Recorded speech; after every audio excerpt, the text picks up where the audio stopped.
तो hello guys, Radhe Radhe सबको।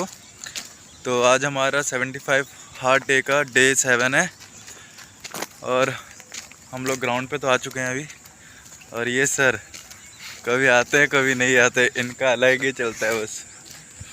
तो देख सकते हैं एक दिन